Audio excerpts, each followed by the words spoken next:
क्योंकि बहू झूठ नहीं बोलती। सुधा और राकेश के 3 बेटे थे। शादी के बाद तीनों माँ बाप से दूर रहते और सिर्फ त्योहारों में आते। माँ जी, पिताजी, अगली बार आप लोग हमारे घर आइएगा। अरे नहीं बहू, सब यहीं आ जाते हैं तो घर खिला खिला लगता है। हाँ बहू, तू हमेशा बुलाती है तो जरूर आएंगे तेरे पास भी। हाँ हाँ, दीदी का घर बड़ा जो है, सब कुछ अपनी शादी के बाद दीदी को ही तो दे दिया था। हमें भी दिया होता तो हम भी बड़ा घर लेते। क्यों सुनील? अरे नहीं, पापा ने सबको एक बराबर ही दिया है। छोटी बहू, क्या चाहिए तुम्हें, बोलो।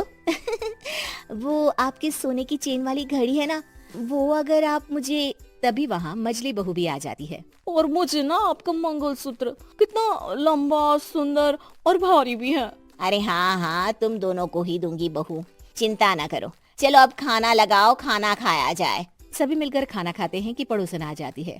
अरे सुधा बहन, थोड़ी चीनी तो देना, घर में शक्कर नहीं है और मेहमान सर पर बैठे हैं। अरे छोटी बहू, चाची को शक्कर तो दे दो।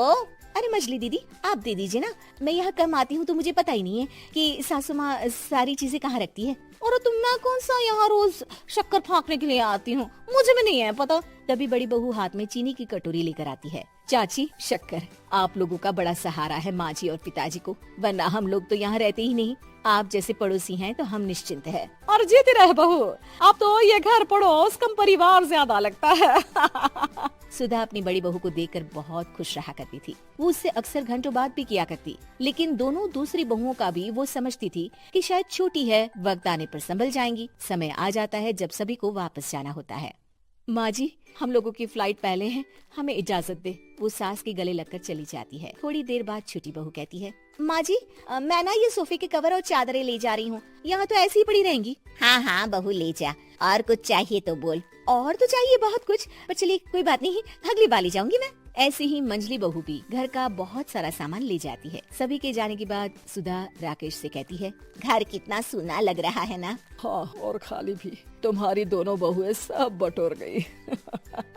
अरे ठीक है ना, हम दोनों ही तो हैं, कितना सामान लगेगा। फिर उन लोगों की नई गृहस्थी, इतना मत सोचा करे। समय बीतता है। ऐसे ही हर साल त्योहारों में सुधा और राकेश के बच्चों की बहू आते और जाते वक्त ढेर सारा सामान पैक कर कर ले जाती। लेकिन कुछ ही सालों में सुधा का देहांत हो जाता है।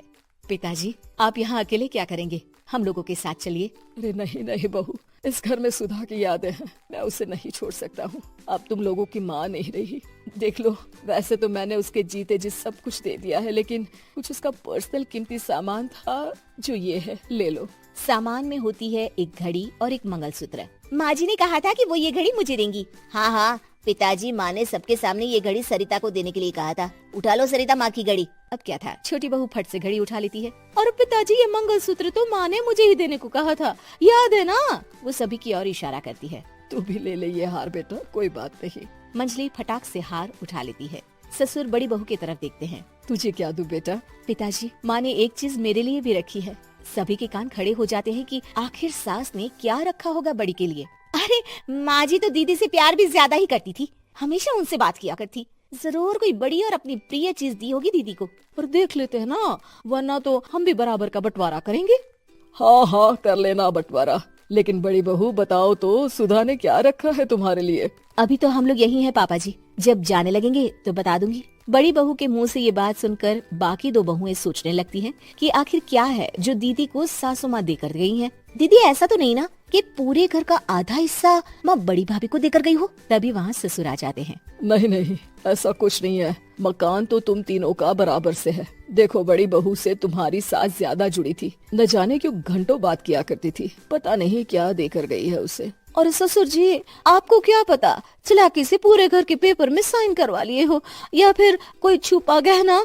आखिर मकान पूरा तो आपने सासू माँ के नाम ही कर रखा था ना। अब घर में ये सस्पेंस बन जाता है कि आखिर बड़ी बहू क्या लेकर जाएगी। फिर वो दिन भी आ जाता है जब बड़ी बहू के जाने का समय हो जाता है।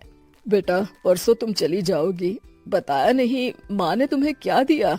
घड़ी और हार जो बेशकीमती था और तुम्हारी सास को सबसे ज्यादा प्रिय था, उसका तो बंटवारा भी हो चुका है। अब तुम्हारी बारी। हाँ पिताजी, आज मैं ये बात बताने ही वाली थी। माँ ने मुझे उससे भी बेशकीमती चीज दी है, और वो है आप। आपसे अधिक प्रिय उन्हें कुछ नहीं था।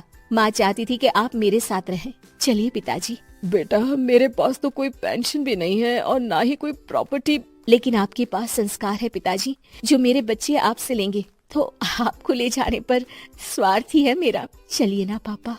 सभी के सामने पिताजी बड़ी बहू और बेटे के साथ उनके घर चले जाते हैं।